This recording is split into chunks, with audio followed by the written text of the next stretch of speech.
ఆగదు కదండి gambling. Passion అంతే, అంతే అంతే గ్యాంబ్లింగ్ అంతే ఆ పిచ్చి. ఓకే, ఏంటి ఇప్పుడు ఈ టైటిల్ రోల్ ఇంతకుముందు పలాసలో ప్లే చేసిన గురుమూర్తి రోల్కి ఇందులో గేదెల రాజు రోల్కి ఏంటి సిమిలారిటీస్ ఏమైనా ఉన్నాయా, లేదంటే ఇంకా కొత్తదనం ఏమైనా ఉందా, ఏంటి అసలు? పలాసలో చేసిన గురుమూర్తి ఒక కోల్డ్ బ్లడెడ్ విలన్ అండి.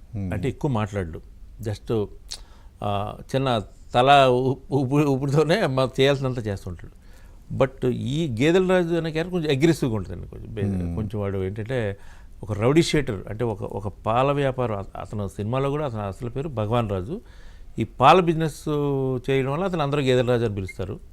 కాకినాడ అనే ఒక టౌన్లో ఒక పాల వ్యాపారం చేస్తూ ఒక ఏరియాని అతను శాసించి మెల్లిగా కాకినాడ టౌన్ని గ్రిప్లోకి తెచ్చుకోవాలనుకునే ప్రయత్నం చేసే ఒక రౌడీ షీటర్, ఒక గ్యాంగ్స్టర్ లాంటి క్యారెక్టర్ అనమాట. ఓకే.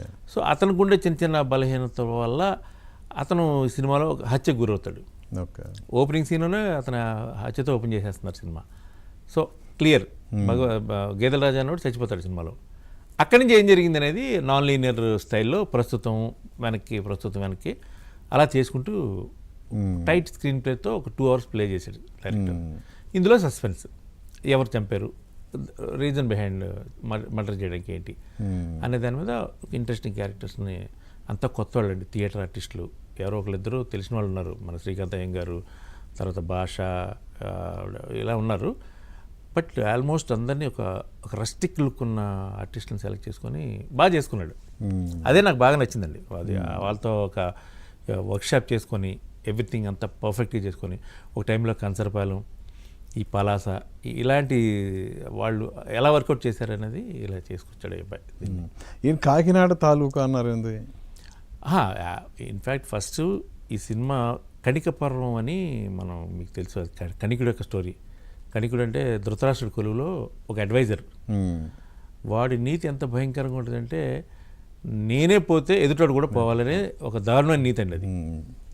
సో ధృతరాష్ట్ర కౌగిలికి అనే కాన్సెప్ట్కి వీడే ఆజ్యం పోసాడు, భీముడిని నలిపేయమని సలహా ఇచ్చింది వీడని ఎవరు చెప్పారు. అది ఉంది అనుకుంటాను. అందులో చాలా చిన్న కథ అది, కణికుడు అనేది. దాన్ని బేస్ చేసుకొని ఆ కణిక నీతి అనే దాన్ని సినిమాకి అప్లై చేశాడు డైరెక్టర్. ఓకే. అది నాకు చాలా నచ్చింది. అంటే ఈ కణికుడు అనేది నాకు తెలియదు. నేను చిన్నప్పుడు నాన్నగారు మహాభారతం, రామాయణ కథలు బాగా చెప్పేవారు. చాలా కథలు ఇప్పటికీ నాకు గుర్తున్నాయి, చాలా పేర్లు గుర్తున్నాయి.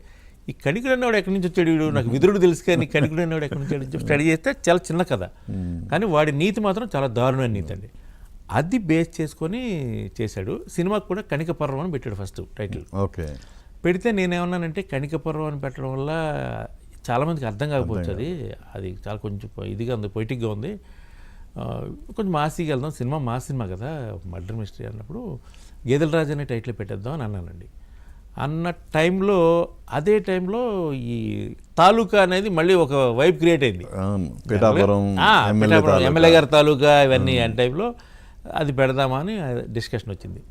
సరే చిన్న పోల్ పెట్టాం ఫేస్బుక్లోను ఇన్స్టాగ్రామ్లో, 3 పేర్లు పెట్టి గేదెల రాజు కేర్ ఆఫ్ కాకినాడ, గేదెల రాజు కాకినాడ తాలూకా అని పెడితే అప్పుడు అది ఆ ట్రెండింగ్ ఉంది కదా తాలూకా అనేది, దాంతో వాళ్ళు కాకినాడ తాలూకా పెట్టండి బాగుంటుంది, డిఫరెంట్గా ఉంటుంది అంటే పెట్టండి. మేము పెట్టిన తర్వాత ఇంకో 2-3 సినిమాలు వచ్చాయి. ఆంధ్ర ఫ్యాన్ తాలూకా వచ్చి, ఆంధ్ర కింగ్ తాలూకా, ఇంకోటి ఏదో రాయుడు గారి తాలూకా, రకరకాలు వచ్చాయి. బట్ ఓకే, తాలూకా అనేది ఏంటంటే మనకి ఒకప్పుడు ఉండేది ఆ వ్యవస్థ. తర్వాత మండలాలు వచ్చాయి, తర్వాత జనరల్గా పల్లెటూర్లలో బాబు ఎవరి తాలూకాను అని అడుగుతారు పెద్దవాళ్ళు. సో అలా వీడు ఆ ఊరికి సంబంధించిన తాలూకా కాబట్టి అలా పెట్టామండి టైటిల్.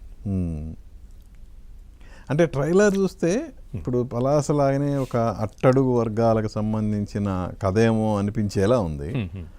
ఏంటి? లేదండి, ఇందులో క్యాస్ట్ బేస్ ఏం లేదు, ఆధిపత్య పోరండి. ఒక టౌన్ని శాసించడానికి జరిగే చిన్న ఇది ఆ గ్యాంగ్ వార్స్ అనమాట. అది కొంచెం తీసుకున్నాడు ఇతను. ఆ గ్యాంగ్ వార్స్లోని ఒక 15 ఏళ్ల క్రితం కాకినాడ కోనసీమ ఏరియాలో ఆయిల్ మాఫియా కుంభకోణాలు కొంచెం జరిగేటండి.